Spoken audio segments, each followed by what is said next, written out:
This is ESBR Boxing. Delighted as always to be joined by Queensberry's Dev Sahni. Dev, just seen Ashley Lane upset Chris Bourke and win the British bantamweight title tonight. Another fantastic fight at York Hall. You were ringside, as were a lot of us. What did you make of it? A thriller, a York Hall thriller. The whole night was captivating from start to finish, just knockout after knockout after knockout.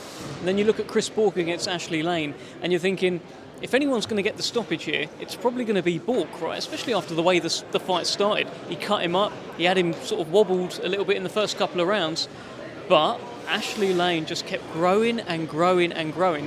And a guy who's only got, I think, a couple of knockouts, 2 or 3 knockouts, suddenly has got 2 in a row.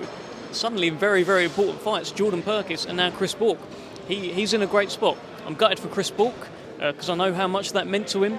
That's the second bite at a British title that he's had, so it's very unfortunate. And you know, the Peacock and Chris Bourke will be hurting tonight. But congratulations to Ash Lane. People keep calling it a Cinderella story. I don't know what's going to happen next with him. I'd love to see Andrew Kane get a go at those belts.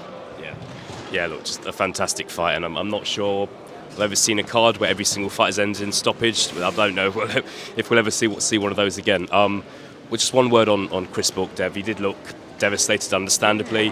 What do you think? Do you think it's going to be a while before we see him in the ring again? What's your gut feeling for what's for him next? I don't know. It's either you go into a big fight, like one where you sort of sink or swim kind of thing at 29 years old, see if you can come out, or I don't know. Does he work his way back and rebuild? You know, against journeyman, so to speak. He'll be devastated, and I'm sure they will figure it out. But look, it's only a couple of losses. You know, any talk of sort of retirement or anything like that is premature. Maybe the weight was too low. Maybe he's not a bantamweight. Maybe trying to make bantamweight at 29 years old for the first time in your career is not conducive to success. Maybe that's not the one. So let's see. Yeah, we'll see. Just want to touch on one other fight tonight, Dev. I know you're a big fan.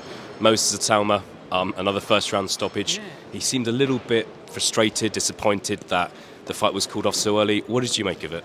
I've seen him do that a few times now. He stop someone, and then he's like, well, stop punching them then. but look, he terrorises these opponents. That guy was the first southpaw that he has faced as a professional, and he just got him out of there in a round, made pretty light work of him. Dan Garber took Thomas Carty 8 rounds, and then Thomas Carty got him out of there. Moses Itauma shows his class with a performance like that, and yeah, maybe he would have preferred to have landed a few more shots and got him out of there clean. But statement made. 2024 starts off with a bang for the future heavyweight king, Moses Itauma. Yeah, really exciting. There are a couple of Queensberry heavyweights that people were blinking with him tonight. Solomon Dacres, David Adeleye. Do you think we could see Itauma face any of those guys this year, or do you think those fights are going to be hard to make? What do you think is going to happen?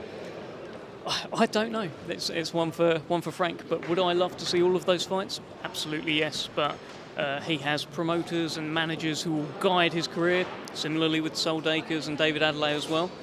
Hopefully they intertwine at some point and they all scrap it out. Yeah, just fantastic. Final one from me, Dev.